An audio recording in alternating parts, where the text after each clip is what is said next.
Bien, merci d'être venu pour cette dernière conférence. J'espère que vous avez conscience que voilà, faire venir un artiste comme Lux Cuitaine à Bordeaux dans notre festival sur Mérignac, c'est un moment qui est tout à fait rare.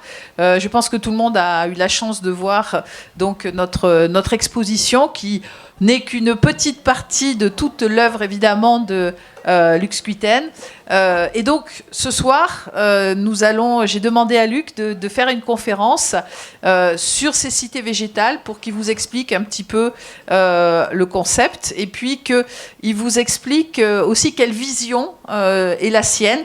Quelle vision est-ce qu'il a du monde et comment est-ce que finalement cette vision du monde, qui est une vision très utopiste, eh bien, pourrait influencer en fait notre réel. On n'oublie pas qu'aujourd'hui les grandes villes en fait. Ah, voilà le Mac. On va peut-être être sauvés le temps que je parle. Et donc aujourd'hui les grandes villes tentent de se végétaliser de plus en plus. Et je pense que l'imaginaire de Luc véritablement est un moteur. Pour essayer de nous amener vers ces visions urbaines de plus en plus végétales. Voilà, donc je vais lui céder la parole après.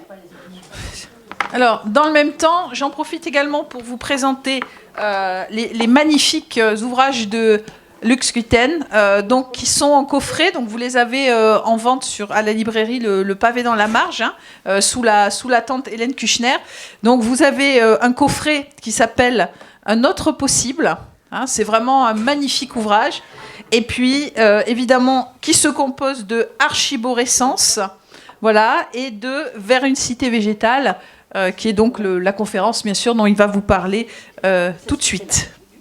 Donc, je suis architecte, c'est mon métier. Les architectes, ils ne dessinent jamais que le futur. Un architecte dessine des bâtiments qui n'existent pas aujourd'hui et qui existeront prochainement. Est-ce qu'il faut le micro? Oui. Bon. J'aime toujours mieux les choses qui se passent sans technologie, quand le contact est direct, mais s'il faut, il faut. Donc, ce que je voulais dire, c'est que comme dans notre habitude, c'est de dessiner des choses qui n'existent pas et dont le but est de les rendre existantes un jour, je me suis dit que je pouvais aller un pas plus loin, dessiner des choses dont le but n'était pas nécessairement la réalisation, mais pouvait être simplement se projeter dans un possible qui n'existe pas encore aujourd'hui, mais qui pourrait devenir notre demain.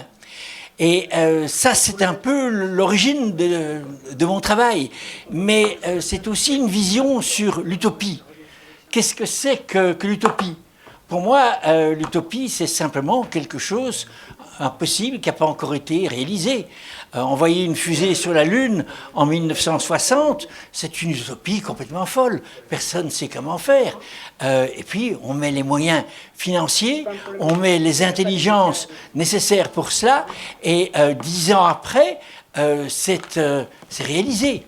Les utopies que je vais vous présenter sont probablement plus faciles à réaliser que d'envoyer une fusée sur la Lune.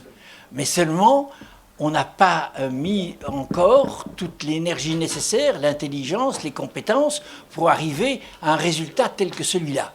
Les utopies que je vais vous présenter sont des choses qui peuvent bénéficier à tout le monde. Ah, ça n'intéresse pas tellement les décideurs. Ils préfèrent que ça soit des bénéfices à eux ou à une communauté plus réduite, mais pas quelque chose qui sert à tout le monde. Donc on a beaucoup moins de chances de voir ce genre de choses réalisées. C'est le point de départ de mon travail. Mais je vais commencer déjà un petit peu plus en amont. On va remonter jusqu'en 1975, je ne sais pas où ça en est. Donc je vais commencer vers une toute première maison que j'ai conçue il y a maintenant près de 45 ans, qui était une maison qui se trouvait en Belgique, près de Bruxelles, dans la forêt, et dont l'idée était de travailler uniquement avec ce qui était comme les ressources locales, le bioclimatisme. j'avais une grande chance, c'est qu'à ce moment-là, les tout premiers capteurs solaires venaient d'apparaître sur le marché, et la firme qui les fabrique m'a proposé... Comment est-ce que ça avance, cette affaire? Alors... Voilà.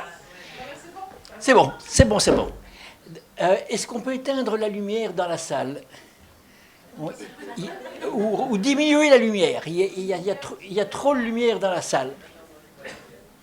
C'est possible? Un petit peu. Pas plus.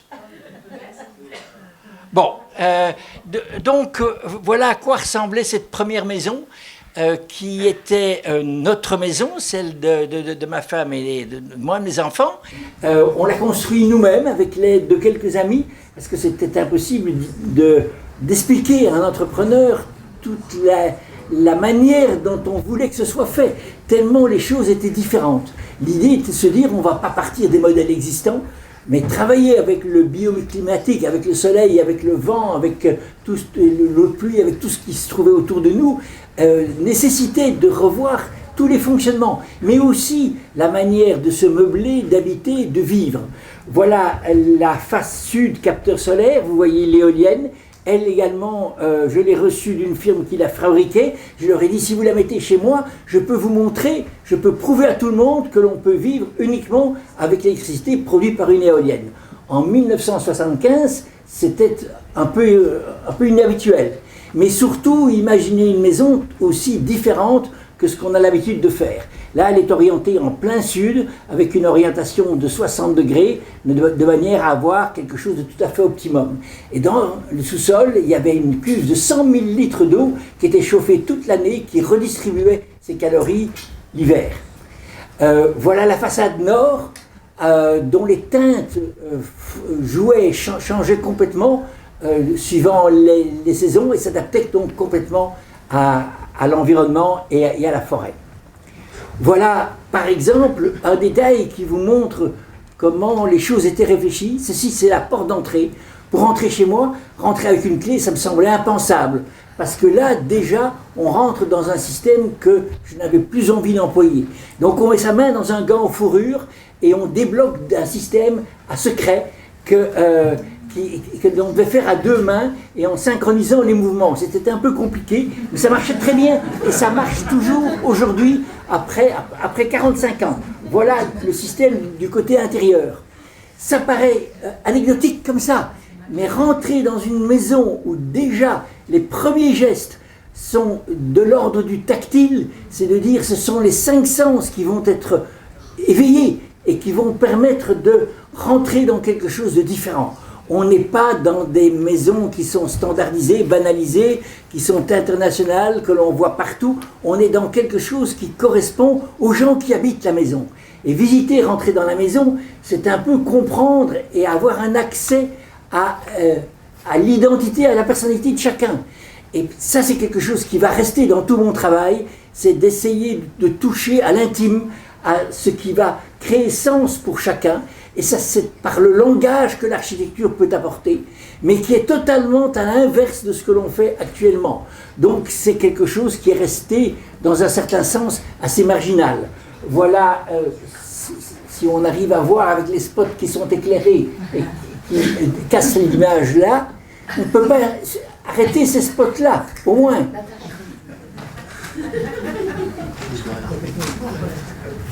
Je m'excuse de vous demander ça, mais comme tout est basé sur l'image, en fait, moi je rêve de faire des conférences où je pourrais me taire et ne montrer que des images. Parce que les images sont faites pour parler. Elles nous racontent bien plus de choses que ce que je pourrais dire. Ça n'a pas l'air. Ça n'a pas l'air. Bon. Donc je continue. Là, vous voyez un escalier à marche alternée qui est en même temps bibliothèque, qui est fait avec des dosses de hêtre dont rien n'a été redressé. Parce que je voulais que la forme de l'arbre qui avait donné la matière pour pouvoir faire l'escalier s'exprime encore par l'ensemble de la construction. les assemblages sont très simples, ils sont faits à mi-bois, j'avais très peu d'outils à ma disposition, donc c'était assez simple, mais ça fonctionnait très très bien. L'escalier aussi est toujours en place, le téléphone également, mais plus là. Donc la dernière chose que j'ai fait dans cette maison, c'était mettre cette boîte autour d'un téléphone en plastoc, et il fonctionnait très bien. Quand il sonnait, c'était les cloches qui se trouvaient au-dessus, et il y avait un petit carnet pour noter les conversations. Donc chaque objet avait son sens et son appartenance dans la maison. Je pourrais vous détailler mille autres choses, mais ça nous prendra un peu trop de temps, donc on va passer directement à autre chose. Pendant ce temps-là, en même temps, je tenais à chercher, à montrer, à découvrir par mon propre travail ce vers quoi je tends. Vers quoi est-ce que mon architecture va vers quelque chose qui serait l'aboutissement total de ma réflexion. Et c'était une forme d'habitat-arbre. Comment travailler avec un arbre, au départ un arbre mort, qui devait pouvoir créer une habitation et accueillir des gens. Je trouvais que la structure était tellement magnifique que c'était ça pour moi le maximum de ce que pouvait être la réflexion sur un travail d'architecture.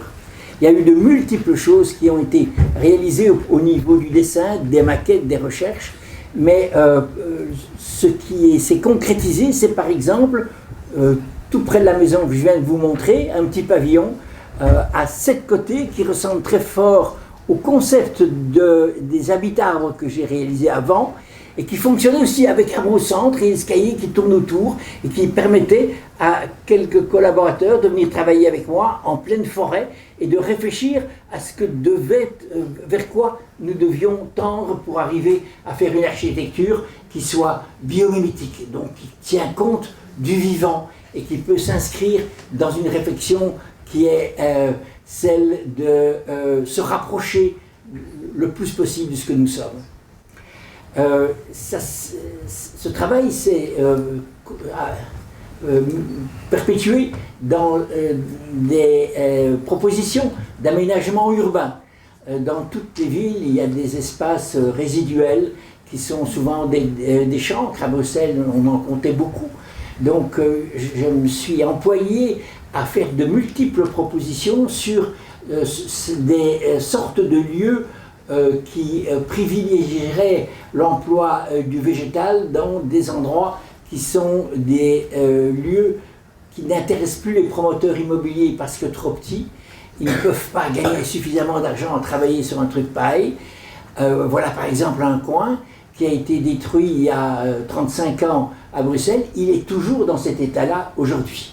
Les propositions que j'ai faites n'ont pas été retenues, mais c'était l'idée que pour cicatriser ces blessures dans le tissu urbain, le végétal pouvait très très bien fonctionner. C'est parce que ce sont des lieux de poésie où on ramène quelque chose qui a un rapport avec le vivant, un relais pour la biodiversité, mais en même temps quelque chose qui peut reconstituer cette pierre angulaire qu'est le coin dans une ville, et c'est beaucoup ces coins qui ont été détériorés.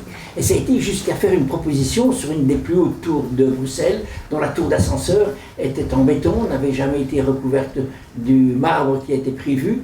Et là, je pensais que c'était un beau symbole pour montrer quelque chose qui avait une valeur, pour moi, fantastique et illimitée. La nature, le vivant, tout ce qui va avec cela.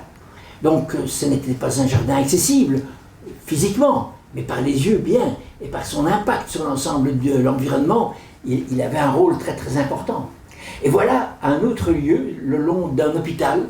On dirait que ces deux bâtiments sont arrivés jusqu'au coin, se sont télescopés au coin, et le coin n'a jamais été réalisé. L'architecte a trouvé que c'était un peu difficile, donc il a abordé les trucs. Et il y a donc des publicités qui se sont mises là. Alors là, l'idée est de travailler avec évidemment la nature, parce que c'est là que je trouve l'inspiration la plus intéressante, mais en même temps quelque chose que j'ai envie de dire et qui a une profondeur qui est infinie. Là on peut commencer à imaginer des tas de choses. Vous voyez cette grande cascade qui coule là en 3 parties, elle est alimentée par les toitures de l'hôpital, dont j'avais l'accord pour récupérer l'eau de pluie, et d'y placer des capteurs solaires. Plus il y a de soleil, plus l'eau part et coule de haut, et plus elle est importante. Moins il y a de soleil, moins on a envie de voir de l'eau qui coule. Et ce que vous voyez comme les amas rocheux, mais c'est pas comme faisaient les rocailleurs au siècle dernier, en essayant d'imiter le mieux possible des rochers, en faisant des faux rochers. Ici, il s'agit de l'emploi du seul matériau naturel que la ville produit, c'est-à-dire des déchets. Et là, la ville produit, en Belgique, là, à Bruxelles, énormément de dalles de trottoir. Chaque fois qu'on fait un trottoir, on jette les anciennes dalles, parce que retirer le ciment qui colle derrière, c'est trop de travail, c'est plus facile de le balancer, donc il y a des énormes stocks de dalles de trottoir. Et là, j'avais imaginé travailler avec ça pour pouvoir avoir quelque chose qui montre en fait la réalité, mais tout en évoquant la nature. Avoir cette espèce de double lecture quand on regarde ce genre de choses. Donc j'ai fait un essai dans mon jardin à Bruxelles avec uniquement du béton, des morceaux de béton, et qui sont articulés pour faire comme des strates, avec une sorte de poussée théorique où ça serait monté, et les plantes se mettent dedans, et créer quelque chose qui évoque très fortement la nature. C'est cette idée de travailler en circularité. La nature, ce n'est que la circularité. Il n'y a jamais un déchet dans la nature. C'est toujours une ressource pour un autre organisme vivant, pour quelque chose. Ça fonctionne en boucle. Vous imaginez, quelle perfection! Nous, on accumule nos déchets, on ne sait plus quoi en faire, ça pollue tout, on a complètement tout faux. Alors ici, ce monument en ville devenait l'expression de quelque chose qui était en économie circulaire. Mais présenté en 1995, c'était bien trop tôt, le mot n'existait pas, et on l'a tenté, on a été très loin jusqu'au permis de bâtir, plan d'exécution, etc. Mais entre-temps, le gouvernement a changé, les nouveaux élus n'en avaient rien à cirer, donc ils ont fait tout à fait autre chose. Ils ont fait cette fresque-là, ils trouvaient que c'était mieux d'exprimer quelque chose de très violent sur le mur de l'hôpital, que c'était beaucoup plus en phase probablement avec ce que les gens attendent.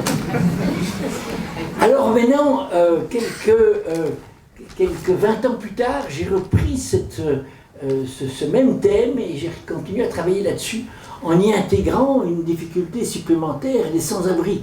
Je trouve que c'est totalement inacceptable de passer à côté des accidentés de la vie et qu'une ville n'ait pas l'empathie nécessaire pour trouver des solutions qui soient durables et qui soient dignes pour chacun de ses habitants. Pour moi, une ville qui se veut respectable, elle doit donner des solutions pour tout le monde. Donc j'ai beaucoup travaillé sur de multiples propositions de chancres urbains qui sont destinés à recevoir des petites habitations très bien isolées, avec des matériaux biosourcés qui pourraient cicatriser ces blessures dans la ville par des constructions. C'est un projet assez difficile, qui met longtemps et qui est très pénible à faire atterrir, parce que les autorités, les élus sont toujours un peu réticents à ce genre de choses, même si on leur dit qu'on va prendre en charge l'ensemble des coûts et que reloger un sans-abri coûte beaucoup moins cher que de le laisser dans la rue. Quand on compte ce que coûte l'intervention des différents services, aussi bien police que propreté publique, que le SAMU, etc. Quand on laisse les gens dans la rue, les conséquences sont bien plus importantes financièrement pour la ville. Les rapports qui ont été faits aux États-Unis par Housing First sont absolument éloquents à ce point de vue-là. Donc il y a plusieurs propositions qui ont été faites d'aménagement de lieux dans la ville, comme ici, le long du canal. Et là, les ferronneries, chacune des ferronneries ne pouvant mettre du végétal, exprimait quelque chose qui allait dans ce sens-là. Comment montrer la nature à travers autre chose que nécessairement la nature. Ça fait partie des éléments qui sont en référence avec ce que je montre généralement.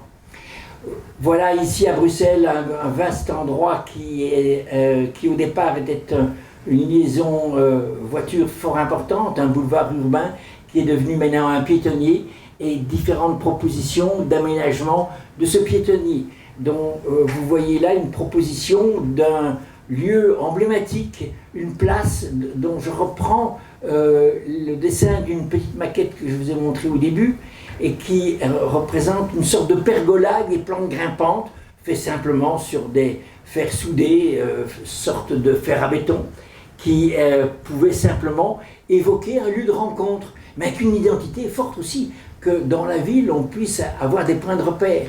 Généralement, les aménageurs des espaces publics se privent de ce genre de choses, et c'est bien dommage, parce que c'est comme ça qu'on crée une empathie vis-à-vis de certains lieux, c'est quand ils commencent à rentrer dans notre imaginaire et faire partie de la vision que l'on peut avoir de quelque chose vers lequel on peut avoir une véritable relation. Pour continuer dans l'idée de ce que pourrait être une architecture liée au vivant, j'aime bien me projeter d'ici une centaine d'années, parce que ça me permet d'imaginer un monde qui aurait résolument opté pour une vision écologique de son avenir.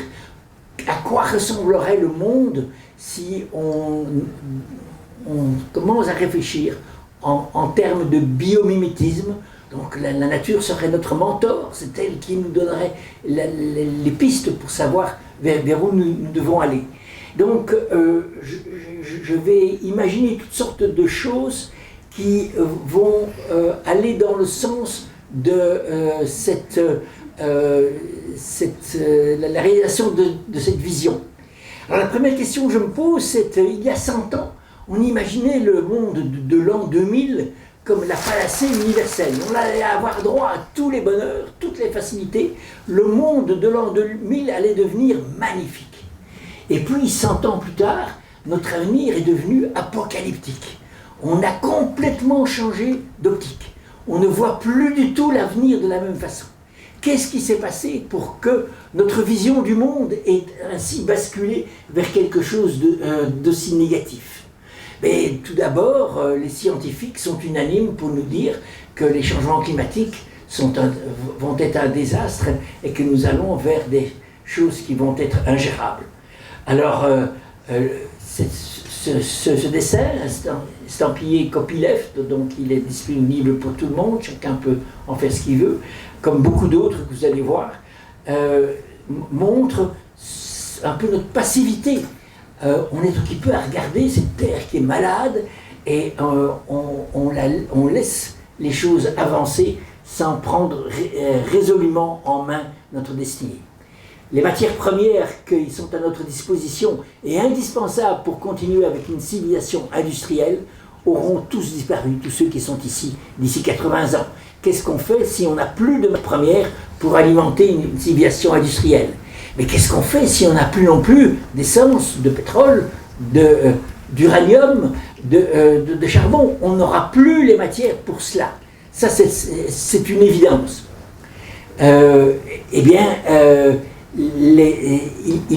C'est dans cette perspective-là qu'il faut évidemment se remettre en question notre avenir. Et chacun de ces dessins sont là pour nous rappeler des choses qui sont dans la réalité de ce qui se prépare pour notre futur. C'est la dernière image négative de l'ensemble de mon exposé. Donc après, on commence réellement par les solutions.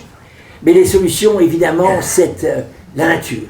La nature, elle nous montre la voie. C'est 3,5 milliards de recherche et de développement, et tout ce qui n'était pas rentable a été rejeté. Alors, si ça ne peut pas nous inspirer, je ne sais pas ce qui doit réellement nous servir d'exemple pour pouvoir imaginer un futur.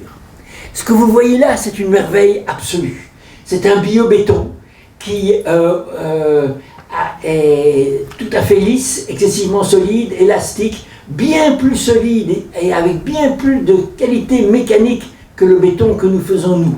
Et quand nous faisons du béton, nous sommes le deuxième responsable au monde des gaz à effet de serre dans le domaine de la construction, et c'est un désastre pour la planète. Mais aussi bien pour le CO2 qu'il produit que pour le fait qu'on va chercher le sable le long des plages pour pouvoir faire ce béton, parce que les autres sables ne conviennent plus, et on commence à en manquer dangereusement. Et vous savez quoi? Ce petit mollusque, pour faire son coquillage, il prend ça dans le mètre cube qui est autour de lui, et il absorbe le CO2 que nous avons produit pour pouvoir réaliser sa coque. Vous imaginez ça? Il est la solution en grande partie de tous les problèmes que nous avons créés. Et ça, nous ne savons pas faire aussi bien. Ou pas encore. Parce que la bonne nouvelle, c'est que nous commençons à réfléchir à ça. Le banc, le bol que vous voyez là, il a été fait sans pollution, avec les mêmes qualités qu'un coquillage. On ne sait pas encore le faire de manière industrielle, on ne sait pas encore le faire à bas coût, mais on travaille là-dessus. Et ça, c'est quelque chose qui pourrait être véritablement un avenir pour la planète. C'est travailler comme le fait, par exemple, le vivant, les coquillages et d'autres choses.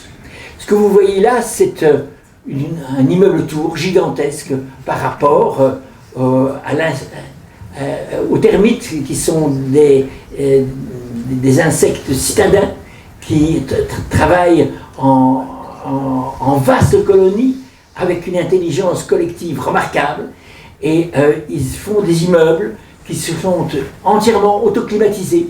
Pas un degré de différence entre l'été et l'hiver, entre le jour et la nuit, alors que la température peut varier de plus de 30 degrés. Comment font-ils? Et ça, on n'a pas été assez malin pour faire aussi bien qu'eux. Et ils le font avec tout ce qu'ils prennent dans leur environnement immédiat, juste à côté. C'est entièrement recyclable. Il y a des solutions que la nature a fait et que nous avons aussi réalisées de manière beaucoup plus ancestrale. Ce village à Sanaa, au Yémen, est une merveille absolue. Vous le voyez, il est construit en terre. La plupart de ces immeubles ont plus de 100 ans. Ils ont 8-10 étages. Ils sont autoclimatisés. Et le matériau de la construction de ces immeubles ont été pris juste à côté. Rien comme pollution, comme CO2, comme dégradation. Et quand le bâtiment a fini sa vie de bâtiment qu'il est abandonné, il revient tout seul dans le trou dans lequel on l'a creusé. Aucun déchet, zéro pollution. Et la beauté de l'immeuble en ruine est considérable. Vous avez déjà vu nos immeubles en ruine et les déchets que ça fait? C'est d'une très grande laideur. Moi, je ne peux pas m'empêcher de regarder un immeuble en imaginant depuis sa naissance au départ, des matériaux qu'on est allé chercher, comment on les a mis en œuvre pour arriver à faire notre maison, jusqu'à sa détérioration et la manière dont il va rejoindre quelque part des déchets ou peut-être un petit peu recyclés ou sous-cyclés. Généralement, c'est ça, à grand renfort encore de CO2 et de pollution. Donc, regardons les bons exemples. Voilà un architecte qui a travaillé de manière contemporaine avec un mur en terre dans une piscine, là où c'est fort humide, et ça fonctionne excessivement bien. Voilà un immeuble en Irak fait avec les roseaux qui ont poussé à côté de l'endroit où on les a employés. Est-ce que cette architecture est moins intéressante que la nôtre? Alors là aussi, au moment où ça a poussé, ça a absorbé du CO2 au lieu d'en produire. Une fois que l'immeuble n'aura plus servi, il servira encore dans les étables et comme lisier ou comme pour les animaux. Il continuera à garder son rôle jusqu'à un recyclage complet. Là, nous avons des manières de procéder qui sont architecturalement parlant magnifiques et qui en plus répondent tout à fait à nos besoins et à une vision de quelque chose qui est 100% durable, donc qui peut fonctionner dans le temps sans dégrader la planète, sans dégrader le système et sans nous nuire à nous-mêmes, donc à nous dégrader nous-mêmes. Quand nous vivons dans des habitations qui ne sont pas adaptées à nos besoins, nous vivons excessivement mal. Voilà une construction faite à partir d'éléments biosourcés, du bois, de la paille. voilà l'immeuble construit, le parement extérieur comme intérieur est fait en terre et en chaux. Est-ce qu'un intérieur qui est fait comme ça est moins bien que quand il est en béton ou en acier ou en plastoc? Vous savez, hein, quand on fait des parois avec un matériau comme ça, le matériau a tendance à absorber l'humidité que chaque corps humain, que chaque occupation produit, et le rejeter naturellement vers l'extérieur sans qu'il n'y ait besoin de n'importe quel système mécanique. Comme la loi chez nous est de faire tout à l'envers, on nous a appris à isoler et étanchéifier complètement un bâtiment en le rendant totalement imperméable à la vapeur d'eau vers l'extérieur, et de nous obliger à mettre une ventilation mécanique contrôlée pour arriver à le rendre respirable. Alors vous imaginez ça? On peut respirer dans l'immeuble tant que la ventilation mécanique et l'électricité fonctionne. Si ça tombe en panne, on ne respire plus. Moi, je ne comprends pas ça. On est tributaire d'un mécanisme permanent, alors qu'il y a un système bien plus simple, bien plus juste, qui fonctionne tout seul, qui évacue l'humidité vers l'extérieur. Et c'est ce que moi j'appelle une peau. Parce que ma peau, c'est ça qu'elle fait. Elle est totalement étanche, le vent ne rentre pas à l'intérieur, l'eau non plus, mais la respiration, la transpiration est évacuée vers l'extérieur. Exactement comme le mur que je vous montre là. Et ça, on sait faire depuis des millénaires. Mais nous avons oublié, on a désappris. Et maintenant, qu'est-ce qu'on fait? On met un sac en plastique sur notre corps. Parce que pour moi, une habitation, c'est un maxi-vêtement. Habitat, habitation, abri, ce sont les mêmes racines. Une maison, c'est un maxi-vêtement. Si ce maxi-vêtement est transpirant, on met beaucoup de temps avant de se rendre compte qu'on est mal à l'aise à l'intérieur. Si vous mettez un sac plastique sur vous et que vous allez courir, vous allez vite l'arracher parce que c'est insupportable de transpirer dans du plastique. Quand c'est votre maison, on prend plus de temps à s'en rendre compte, on en est moins conscient. Donc, dans la réflexion sur une habitation et quelque chose qui est biomimétique, la respiration est un élément essentiel. Voilà un bâtiment qui respire. La toiture est faite avec des roseaux qui sont un élément qui sont normalement jetés et qui font une toiture. Est-ce que c'est moins bien que si elle est en tôle, en béton ou en je ne sais pas quoi? Voilà une merveille aussi. C'était le libellule, la chitine, c'est un bio-vert absolument superbe, totalement recyclable évidemment, et fait avec ce qui se trouve dans son environnement. Alors moi je dessine. Je dessine simplement ce que pourrait être une paroi si elle pouvait avoir une forme, quelque chose qui tiendrait compte de quelque chose qui ressemble à l'aile du libellule. Est-ce que c'est moins bien qu'un châssis standardisé? C'est le dessin qui m'aide à essayer d'apporter cette réponse. Donc je dessine plein de choses et je regarde si ça fonctionne, si j'aime bien ou si j'aime pas, si j'ai envie de le montrer. Voilà un petit animal, c'est pas un insecte, c'est autre chose, 8 pattes, qui fait une toile qui est 2 fois plus résistante que nos aciers, à section égale. 2 fois plus résistante que l'acier. Vous imaginez ça, avec son petit abdomen, avec ce qu'elle prend dans son environnement? Alors là, c'est une grande question qu'on se pose. Alors évidemment, on a essayé de lui demander de le faire pour nous, mais les araignées sont un peu trop malines. Quand c'est pour travailler pour les autres, elles arrêtent, elles ne fonctionnent plus. Donc, heureusement, on leur fout la paix. Mais une habitation qui serait faite d'une structure qui aurait poussé, qui serait refermée par une sorte de biotextile, comme la chitine d'une libellule, ou comme la soie d'une araignée, ça pourrait donner quelque chose d'un peu curieux, mais est-ce que ce serait moins bien que nos habitations? Moi, j'expérimente, je regarde, je cherche, je fais des trucs, ça me plaît bien quand même, ce serait amusant d'habiter dans des affaires pareilles. On aurait des parois qui seraient faites d'un biotextile qui capte l'énergie solaire, par exemple autour d'une structure qui serait faite en bambou. Mais le bambou, il pousse excessivement vite. En 2-3 ans, il a atteint sa taille maximum. Il ne pousse plus, il ne grandit plus.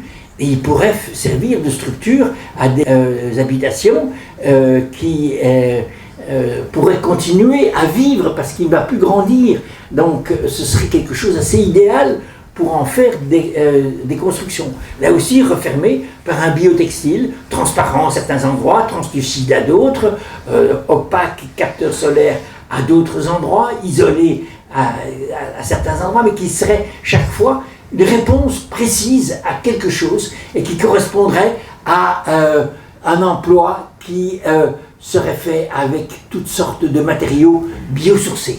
Il se fait qu'on m'a laissé le champ libre en Italie, à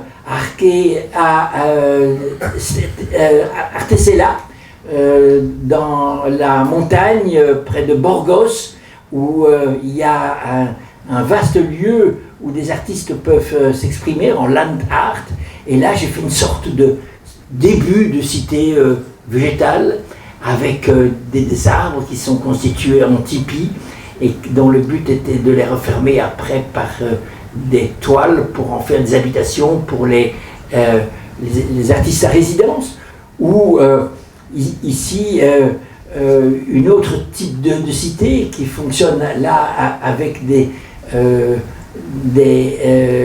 arbres dont la racine se soude et fait des réseaux assez solides, comme on peut le voir avec les figuiers étrangleurs. Et c'est à partir de là que j'essaye de voir quelle allure pourrait avoir des lieux qui sont composés à partir d'une réflexion qui est un regard particulier qui est posé sur la nature et qui est donc fonction d'un terroir, d'un lieu particulier, d'un sol, d'un sous-sol, d'un climat, d'un microclimat, d'une culture, de ce que les gens auraient envie, pourraient faire, parce que chaque lieu aurait certainement une réponse qui serait adaptée à des particularités de cet endroit. Ça s'inscrit donc totalement à l'opposé d'une architecture mondialisée, banalisée, standardisée, où on trouve les mêmes boîtes partout dans le monde, totalement interchangeables, rien à voir avec l'environnement, où c'est seulement le type de chauffage peut changer pour arriver à ce que tout le monde puisse retrouver les mêmes standards. C'est un appauvrissement complet. Dès le moment où on réduit tout à un même commun dénominateur, on n'a plus qu'un fast-food, comme peut être la standardisation dans les fast-foods, quand on retrouve les mêmes aliments partout dans le monde. C'est de quoi appauvrir totalement ce qui est nos besoins réels et la particularité de ce que nous sommes chacun de nous. Ici, nous voyons ce qui est pour moi un exemple même du fonctionnement de ce que pourrait être une ville. Une ville, ça pourrait ressembler à un massif corallien, où la multiplicité des organismes vivants collaborent l'un avec l'autre pour faire quelque chose qui est d'un équilibre et d'une beauté parfaite. Chacun des organismes vivants joue leur rôle pour créer cet équilibre.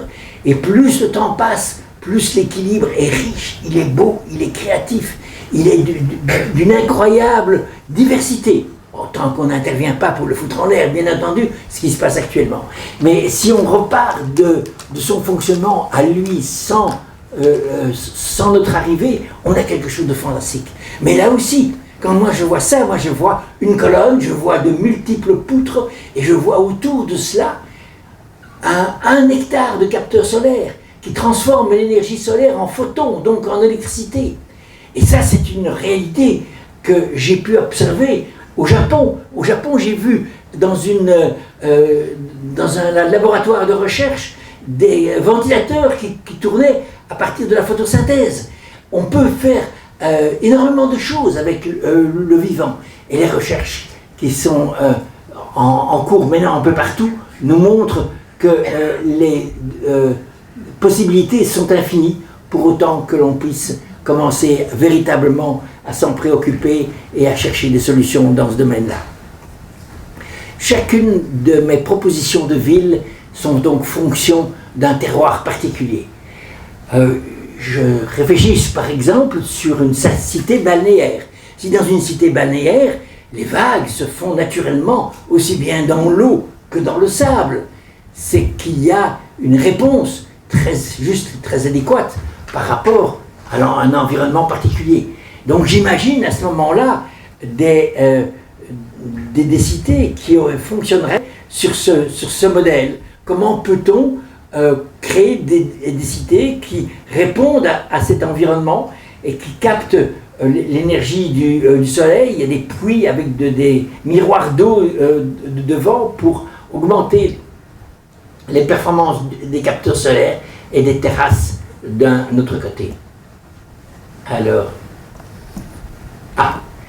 donc ici nous sommes dans une perspective d'une ville biomimétique qui a avancé à partir d'une ville existante. Donc vous voyez, le bâti est celui d'une ville que nous pouvons connaître, ça pourrait être Bruxelles ou Bordeaux, pourquoi pas, avec des maisons anciennes qui n'ont pas été rasées. La réflexion écologique est de dire on ne rase pas tout pour refaire du neuf, on garde le maximum pour avoir le moins de déchets possible. Mais on réhabilite, on réadapte à nos besoins. Donc les façades peuvent devenir des éléments... on n'a aucune des animations qui fonctionne. Je suis désolé. Si, ça fonctionne. Ça bouge. Quoi? Ça fonctionne. Quoi? Ça fonctionnait? Regarde. T'as pas regardé derrière toi. Ah, mais ça fonctionne pas là, mais ça fonctionne là. Ah, d'accord. Bon. Alors, je vais devoir un peu tourner la tête. OK. Donc, ici, ce grand panorama montre ce que pourrait être une ville existante qui est réhabilitée. En termes d'écologie, on ne rase pas tout pour recommencer à zéro, on travaille avec l'existant le mieux possible. Seulement ce qui est irrécupérable peut passer à la trappe. Mais plus on va travailler avec ce qui est existant, plus on va être en phase avec les possibilités réelles que nous avons. Donc ici, j'ai essayé de montrer ce que pourrait être une ville réhabilitée, avec des toitures qui deviennent des sortes de promenades vertes. On se promène au niveau des toitures, d'une toiture à l'autre, on retrouve l'accès à l'horizon, et puis on a des endroits où on peut réellement commencer à évoluer, à se promener. Est-ce que ça va aller encore plus loin? On va voir. Oui. Donc on se promène sur les passerelles et on va d'une toiture à l'autre pour pouvoir avoir encore un accès à l'horizon, mais surtout quelque chose d'un peu plus lent.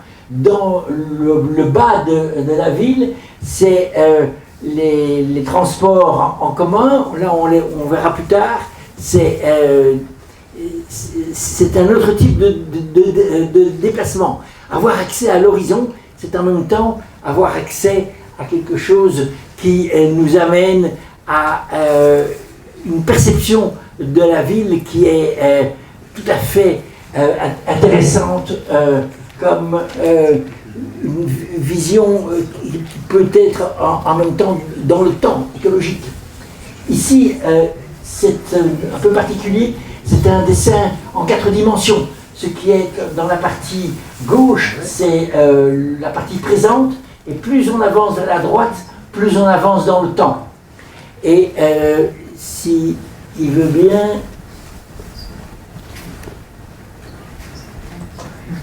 Oui, il marche. Donc on commence à aller vers 2100, et on voit que le panorama avance dans les techniques d'utilisation biomimétique, de l'utilisation du vivant en tant que matériau de construction. C'est la ville de Shanghai, le long du fleuve Jaune. J'ai imaginé garder quelques tours existantes, mais la plupart des nouvelles tours utilisent le matériau du vivant en tant qu'élément de construction. Et c'est à partir de cela que l'on peut réellement imaginer un avenir pour la planète. Ici, un autre type de réflexion, mais toujours dans cette idée de rentrer dans la 4e dimension, dans un dessin qui rentre dans le temps. Nous avons donc, on va voir si ça continue à marcher. Est-ce que je dois pousser? Si, ça a fonctionné. Quoi? Il est passé? Ah, ok. Donc nous sommes en 1800. C'est une vue de Bruxelles. Je plante mon chevalet à 100 mètres de hauteur et je regarde ce qui se passe. Et puis je reviens 100 ans plus tard, on est en 1900 et on voit comment le paysage a totalement changé, comment tout s'est construit. Et c'est comme ça qu'était cette vue en 1900. Et puis, encore 100 ans plus tard, on est en l'an 2000, on n'a pas vraiment gagné. On voit que l'homogénéité, que l'équilibre qu'il y avait au départ, on l'a perdu, les voitures un peu dans tous les sens. La qualité de vie a certainement décru dans cette hypothèse-là. Et puis, on part maintenant vers le futur. On est en 2100 et on regarde un peu l'ensemble de cette vision biomimétique. Vous voyez que le vivant est venu s'insérer dans la ville, que le moyen de transport a totalement changé. Ici, comme à Bordeaux, on prend son courant dans un rail électrique, des très petits modules qui ont tendance à se mettre en chenille pour prendre moins de place et ainsi être beaucoup plus souple et s'interconnecter. Et puis, 100 ans plus tard, vous voyez que il n'est pas parti. Voilà, 100 ans plus tard, la ville s'est encore bien plus végétalisée. Vous voyez le canal, il y a une vague qui défile en permanence, il y a des gens qui surfent sur cette vague. Et vous voyez les immeubles qui sont faits avec une sorte de biobéton et d'autres parties sont en bio-vert. Et les immeubles sont, on peut les parcourir, ils font partie du paysage. On a accès ainsi à l'horizon, à cette vue qui permet d'avoir une vue beaucoup plus large dans la ville.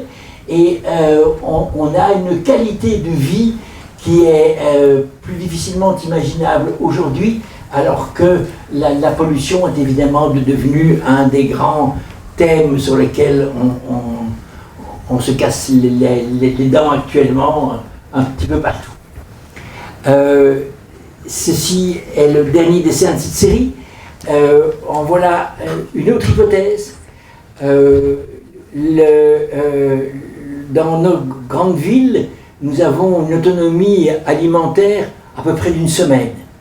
Qu'est-ce qui se passe quand il y a un blocage dans les moyens de transport, dans les réseaux de communication? Eh bien, après 8 jours, les magasins ont vidé leur stock et ils ne peuvent plus les approvisionner si les transports en commun, si les transports individuels, les camions ne fonctionnent plus. Donc ici, j'ai imaginé une ville qui serait à la fois nourricière et qui aurait donc des potagers suspendus qui permettraient de nourrir une grande partie de sa population, peut-être pas indéfiniment, mais pendant un laps de temps quand même assez intéressant pour pouvoir faire un pont et retrouver un autre équilibre. Donc vous voyez des potagers, des vergers, des serres, vous voyez qu'il y a des différentes arbres fruitiers également dans les rues. Il y a un ensemble d'installations qui sont mises sur une structure existante. Donc sans changer complètement la morphologie d'une ville, on pourrait très bien lui donner un lien avec le vivant. Et ça, c'était une perspective que je trouvais assez intéressante à essayer de développer. Comment faire pour qu'une ville mette les gens en connexion et que les toitures soient une partie de l'alimentation et que tout crée cette sorte de lien des individus d'un individu à l'autre. Nous avons la même vision là de Lyon avec une animation qui va peut-être fonctionner. Non, elle ne fonctionne pas. Désolé. Même si je reviens.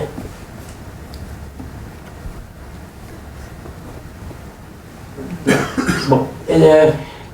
Donc, ici, c'est une autre vision. Là, on est...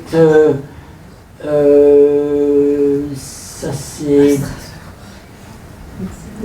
C'est Strasbourg. C'est Strasbourg, et c'est l'idée de travailler surtout sur les quartiers des barres d'habitation, celles qui sont évidemment les plus rapidement à remettre en état un peu plus végétal et intéressante. Donc il y a plusieurs dessins qui reprennent cette hypothèse-là. Comment peut-on progressivement réinstaller des valeurs qui nous amènent à retrouver la place du vivant dans la ville. Ici, nous avons cette même vue de la ville de Strasbourg, avec aussi une animation qui marche. Donc voilà ce que pourrait donner cette vue, en imaginant qu'on puisse progressivement mettre en place différents systèmes qui introduisent une manière d'autoclimatiser la ville par des apports végétaux et autres dans les structures existantes. Dans cette hypothèse-là, il y a un tram qui a circulé très longtemps à Strasbourg, je ne sais pas s'il circule encore, qui est fait sur cette idée un peu biomimétique, de dire que mais avec une recherche de même trouver des structures qui ont poussé dans un moyen de transport, on peut arriver à faire quelque chose qui pourrait s'intégrer parfaitement à une vision future de la ville. Donc ce tram a fonctionné, je ne sais pas s'il fonctionne encore maintenant. On va maintenant reprendre les hypothèses des différents déplacements dans la ville à partir de moyens de transport qui seraient en accord complet avec une vision biomimétique. Mais tout d'abord, la réflexion sur la patte m'a toujours bien interpellé, parce que j'en discutais avec un ami qui est biométicien, Gauthier Chapelle, et je lui demandais pourquoi est-ce que la nature n'a jamais inventé la roue. Il me dit, mais réfléchis un peu, la roue veut dire des routes, des ponts, des tunnels, une infrastructure importante qui coupe les réseaux racinaires et hydrauliques, et l'impact sur l'environnement est tout à fait néfaste. La patte passe par tous les terrains sans endommager les environnements. Elle est la parfaite réponse à un respect de tout ce qui est la nature. Alors j'ai donc imaginé différentes manières de fonctionner avec des pattes. Ça a été l'objet de multiples dessins, et d'un tram à Bruxelles, un tram à pattes que j'ai réalisé avec mon frère François. Il a une face jour, une face nuit, et beaucoup de gens pensent qu'il y en a deux, parce qu'ils voient arriver une fois le jour, une fois la nuit, donc ils pensent qu'il y en a deux. Non, il n'y en a qu'un. Et il est là pour éveiller nos consciences, dire que finalement, il y a peut-être d'autres solutions. Bon, évidemment, il ne fonctionne pas avec ses pattes, mais il y a toujours une intention derrière. S'il interpelle, s'il nous pose la bonne question, automatiquement, on a notre esprit éveillé. Est-ce que c'est possible ou pas? Pour le moment, pas. Mais d'autres choses sont possibles. Ici, est-ce qu'il va bouger? Normalement, ça doit bouger, mais ça ne bouge pas. Donc, désolé pour les pannes, mais on a des difficultés à raccorder les animations des ordinateurs. Donc voilà la base de la réflexion. Ce que vous voyez là, ce sont des fourches qui ont 3 ou 4 branches tout à fait parallèles, excessivement solides, qui ne rouillent pas. Elles ont poussé dans des champs, naturellement. Ce n'est pas l'industrie qui les a fait. Avec des gabarits, elles font plusieurs générations, elles ont plein de qualités techniques. Alors je me suis dit, s'il y a des fourches qui poussent là depuis, maintenant c'est 600 ans qu'à Saulx, dans le Gard, les fourches poussent dans les champs, pourquoi est-ce qu'on ne pourrait pas faire la structure d'une voiture qui pousse dans les champs?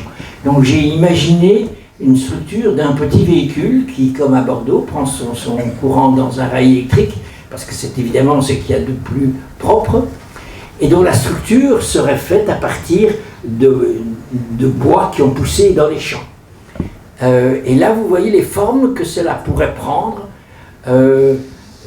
Est-ce qu'un véhicule de ce type-là, ce serait intéressant ou pas? Ça nous permettrait en partie de nous passer d'une industrie métallurgique qui nous coûte très cher en énergie. Alors, est-ce qu'il va fonctionner? Il n'a pas l'air de vouloir fonctionner plus que les autres. Non. Donc ceci est le véhicule avec lequel je roule en Belgique. C'est un petit véhicule électrique qui roule à 90 km/h avec un pédalier et des batteries. Donc c'est un véhicule mixte. Il me coûte en énergie électrique à peu près 1 euro pour faire 100 km. Je roule depuis 15 ans avec ça. C'est évidemment un grand plaisir de pouvoir se déplacer de manière propre et écologique en pleine ville. Il pèse 200 kg, on peut être à 2 dedans, on a 2 pédaliers. On n'est pas obligé de pédaler parce que le moteur électrique est bien assez puissant pour nous emmener très vite n'importe où. Mais en pédalant en même temps, on contribue à l'avancement du véhicule et ça nous rend plus responsables du mouvement que l'on met en route. C'est donc pour moi un système de fonctionnement que j'ai privilégié. Donc celui-là, je ne l'ai pas créé, je l'ai un petit peu amélioré, mais en voilà un autre que j'ai réalisé, et là j'ai mis une structure en bois, parce que travailler avec des matériaux biosourcés, c'est évidemment un gros avantage. Le voilà avec sa coque en bois. Celui-là est pour 3 personnes. Il est en catégorie vélo, donc il va moins vite que le premier, qui lui fait jusqu'à 85 km/h. Celui-ci fait 25 à 30 km/h. Il a aussi un moteur électrique et 3 pédaliers. Commencer à réfléchir là-dessus, ça me paraît aussi quelque chose d'assez fondamental. Voir qu'un déplacement, ça peut être très créatif. C'est une manière de participer à la ville d'une autre façon. Et puis, la présence de véhicules comme ça en ville témoigne qu'il y a d'autres manières de faire. Et que l'élégance, le panache, c'est peut-être pas de se ramener avec une voiture qui fait 300 chevaux, qui pollue un maximum, qui fait un vacarme d'enfer et qui est une dangerosité pour tout le monde. Peut-être que l'allure, c'est véritablement d'être en phase avec tout le monde, avec les enfants, avec l'ensemble de l'environnement. Vous ne pouvez pas le voir se déplacer, mais normalement, il devrait pouvoir bouger. se déplacer avec un mécanisme comme celui-là, ça c'est un peu mon rêve. Évidemment, cet engin de déplacement est magnifique et il est excessivement performant.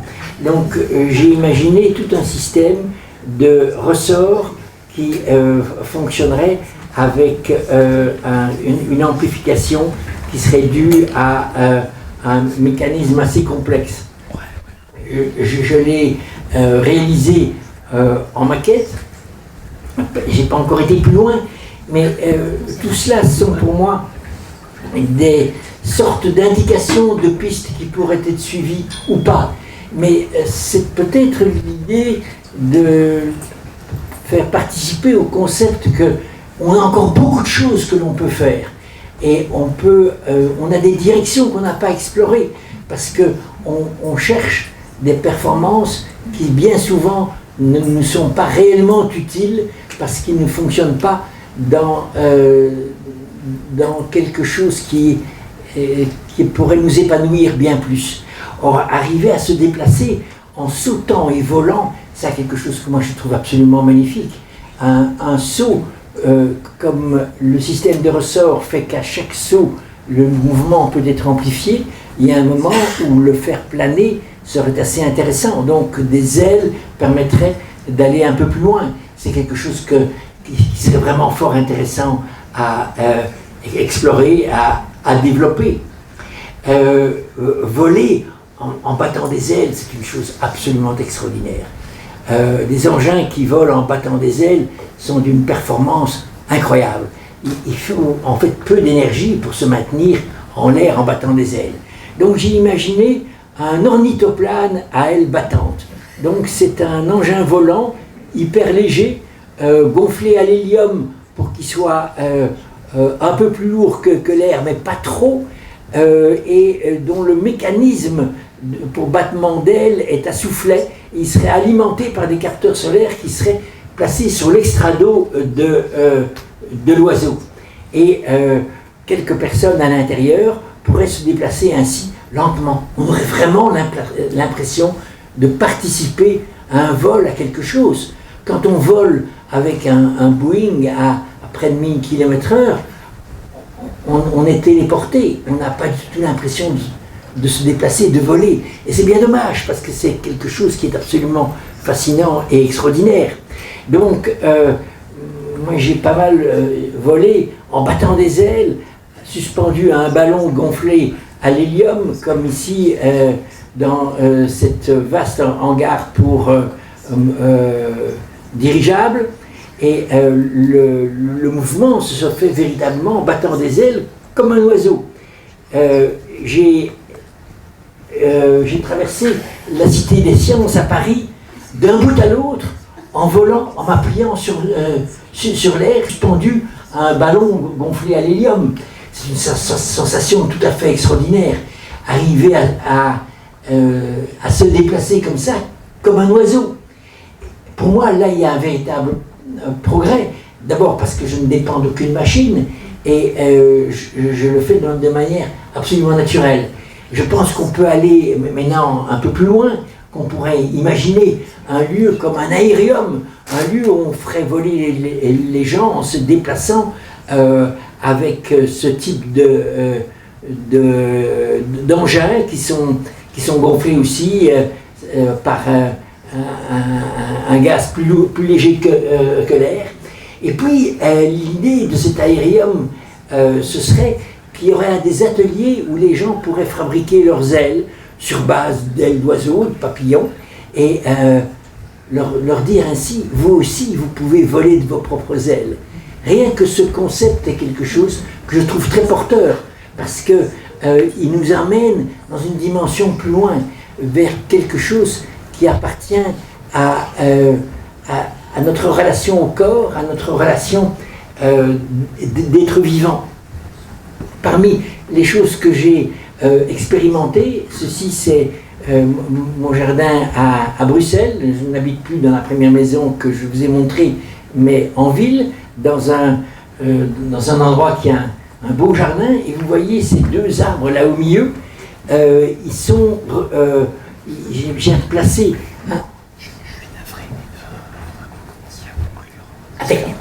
Ok, on est justement à la fin. Toutes mes excuses. Pas de souci. Donc, voilà, j'ai placé un système tout à fait particulier de mon invention qui est un engin qui fonctionne avec une manière de mettre un capteur sur l'oreille et qui prend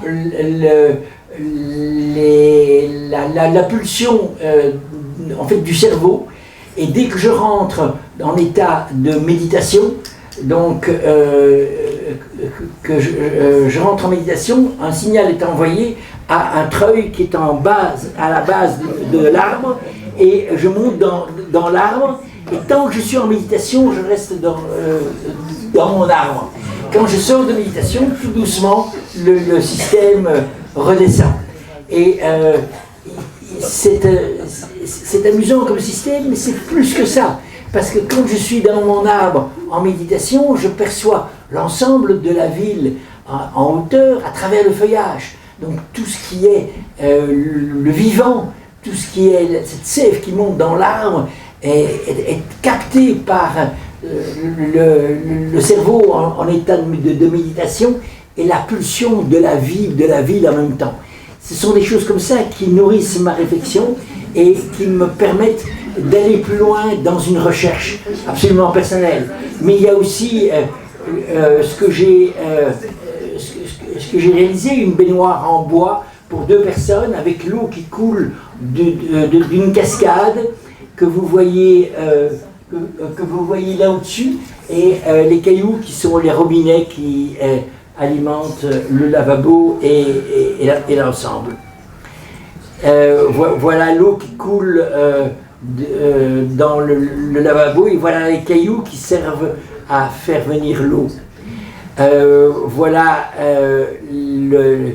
les derniers dessins de Arquet-Senans, où la cité végétale s'est dessinée dans les jardins, et où j'ai exprimé quelques recherches à partir de petits habitats qui sont composés à partir d'éléments qui sont issus de la nature. Là, c'est chanvre et chaux et bambou, bois.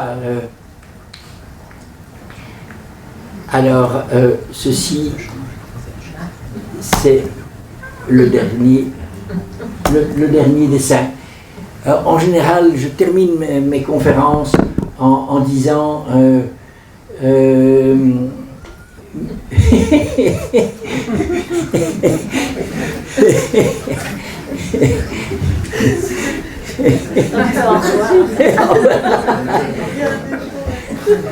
mieux vaut penser le changement que changer le pansement.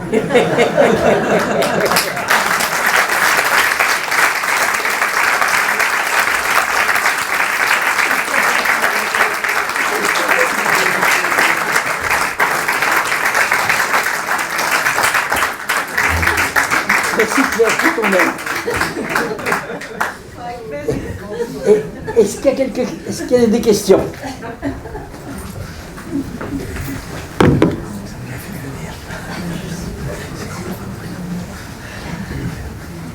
Oui? Des questions? Oui, merci beaucoup. J'apprécie énormément votre travail depuis vraiment beaucoup d'années, et j'ai une question un peu personnelle à vous poser. Je me demandais d'où venait votre désir et votre besoin de voir la ville d'en haut. Je me suis demandé si ça pouvait venir du travail de votre papa et de maquettes. Est-ce que vous avez une idée? Peut-être, je n'y avais pas pensé, mais c'est vrai que mon père était architecte, et j'ai en souvenir de petites maquettes magnifiques qu'il réalisait et que j'adorais voir, et même parfois un petit peu contribuer à peindre un truc ou l'autre. Donc ce n'est pas impossible. mais c'est sûr que c'est quelque chose qui m'a nourri depuis très longtemps. À la fois la partie jardin et végétal qui était l'apanage de ma mère surtout, et puis mon père était tout aussi intéressé par les jardins que par les constructions. Il n'envisageait jamais la réalisation d'une maison sans penser et réfléchir à son jardin. Et c'était toujours un tout. Et ça, j'ai absolument gardé de lui et de ce qu'il m'a communiqué.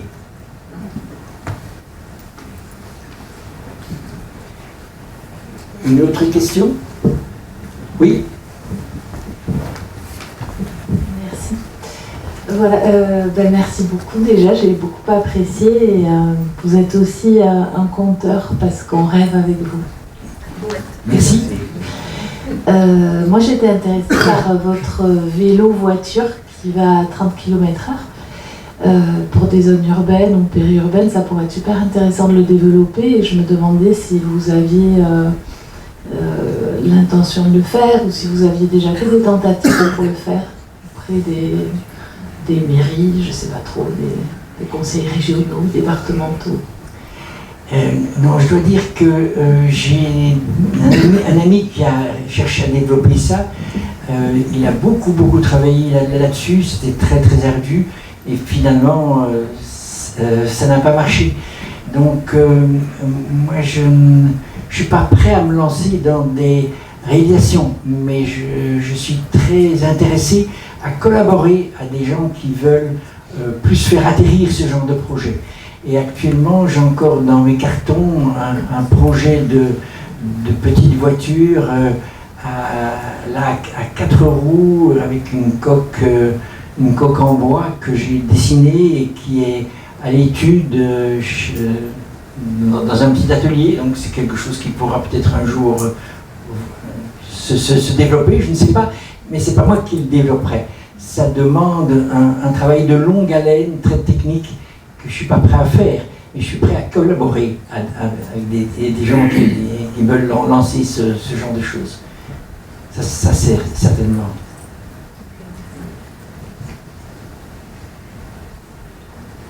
Oui.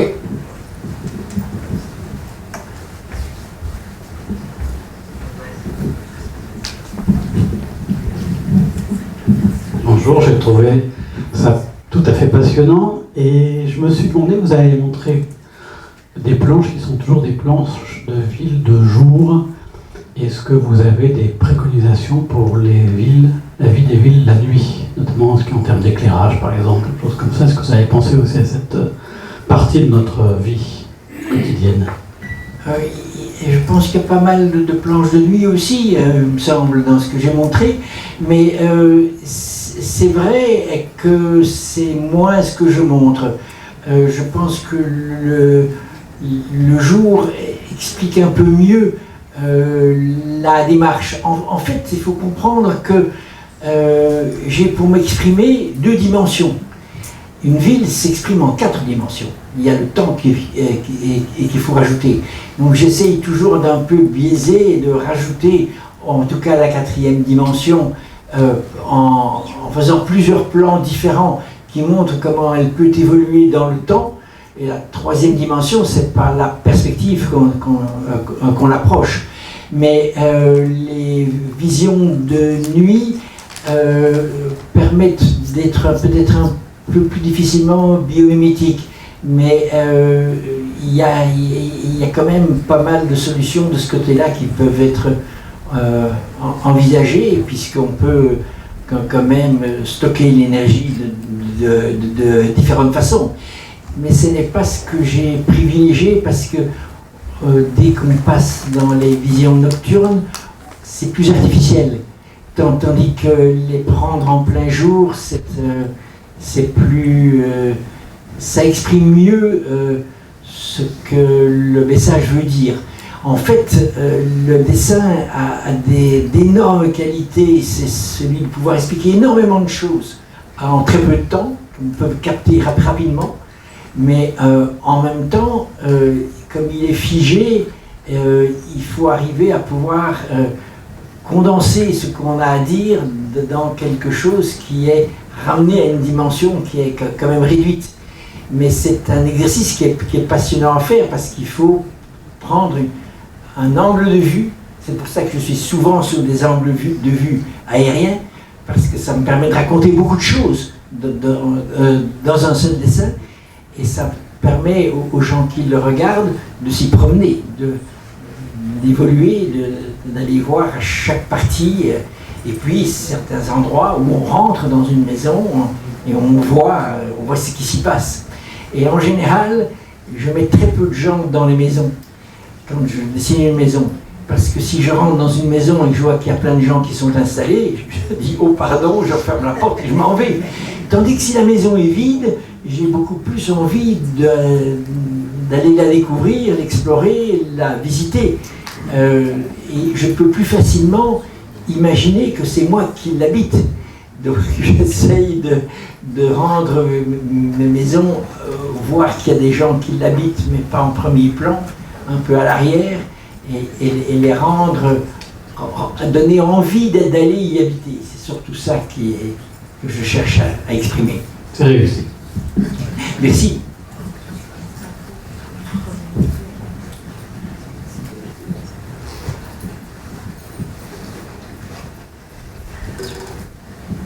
Gros silence.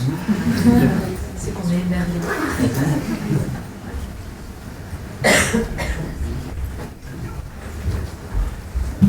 Bonjour. Je me posais une question en voyant votre travail où il y a la présence du végétal qui est vachement importante. Mais je me demandais, est-ce que vous intégrez aussi l'animal dans votre... Ah oui, oui, absolument. Parce que c'est très lié en fait. Oui, oui, bien sûr. Les animaux, les insectes, tout à fait. On voit souvent des oiseaux. Sinon, pas grand-chose d'autre, mais pour moi, c'est indispensable, tout à fait. L'un ne va pas sans l'autre. C'est l'ensemble du vivant qui doit être inclus. Bon, peut-être pas les éléphants directement dans ce milieu-là, mais dans d'autres lieux, oui.